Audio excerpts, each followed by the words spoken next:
السلام علیکم ورحمۃ اللہ وبرکاتہ۔ ناظرین، بہت بہت استقبال ہے آپ کا ہمارے یوٹیوب چینل پر۔ رسول اللہ صلی اللہ علیہ وسلم نے ارشاد فرمایا، ترمذی کی روایت ہے، فرمایا جنت والے ہر جمعے کے روز اللہ تعالیٰ سے ملاقات کریں گے۔ حوصلہ بلند رکھو، حوصلہ بلند رکھو، دکھ کے ساتھ سکھ بھی ہیں، سکھ بھی آئیں گے۔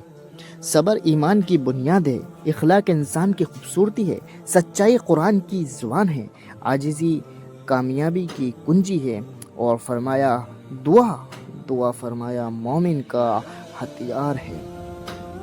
پریشانیوں کا سب سے بڑا اور خوبصورت حل نماز ہے۔ گناہوں کی ایسی دیوار کھڑی نہ کریں جو آپ کو اللہ تعالیٰ سے دور کر دے، اس سے تعلق ختم کر دے۔ بزرگ گھر کی رونق بھی ہوتے ہیں اور گھر کی برکت بھی ہوتے ہیں، اس لیے ان کا اہتمام کریں۔ ربنا آتنا فی الدنیا حسنہ وفی الآخرۃ حسنۃ وقنا عذاب النار، کہ ہمارے پروردگار ہمیں دنیا میں بھی بھلائی عطا کر اور آخرت میں بھی بھلائی عطا کر، اور ہمیں دوزخ کے عذاب سے بچا لے۔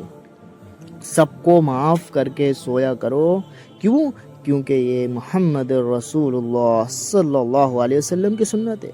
پرندے صرف پنجرے میں ہی نہیں، درخت اگا کر بھی پالے جا سکتے ہیں، صرف پنجرے میں ہی پرندے نہیں پالے جا سکتے۔ دنیا کا سب سے خوبصورت رشتہ اللہ تعالیٰ اور اس کے بندے کا ہے، اور کوئی نہیں ہے۔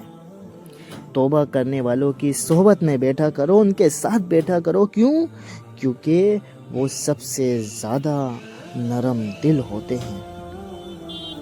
اصلاح کے 100 الفاظ سے زیادہ تجربے کی ایک ٹھوکر انسان کو مضبوط بناتی ہے۔ کچھ باتیں سمجھانے پر نہیں بلکہ خود پر بیت جانے میں ہی سمجھ میں آتی ہیں۔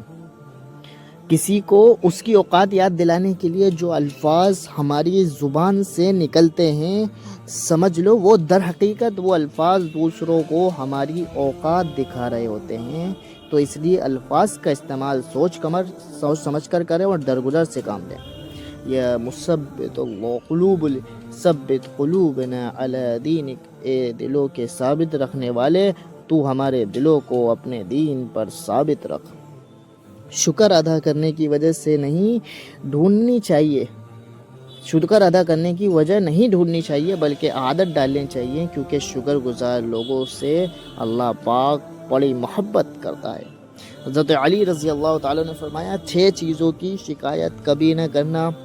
نمبر 1 اپنی قسمت کی، نمبر 2 اولاد کے سامنے اپنے بڑوں کی، نمبر 3 اپنے ذاتی مکان کے ہوتے ہوئے اس کی تنگی کی، نمبر 4 بھول کر بھی اپنے ماں باپ کی یا استاد کی، غیر کے سامنے اپنے اس دوست کی، اور نمبر 6 رخصت کرنے کے بعد اپنے مہمان کی۔ یہ 6 چیزوں کی شکایت کبھی نہ کرنا۔ تو دوستو، ویڈیو کو جاتے جاتے لائک اور چینل کو سبسکرائب ضرور کریں، اور دعاؤں میں یاد رکھیں اللہ تعالی ہم سب کی مغفرت فرمائے اور ہمیں دین پر چلنا آسان فرمائے۔ وآخر دعوانا ان الحمدللہ رب العالمین۔ السلام علیکم ورحمۃ اللہ وبرکاتہ۔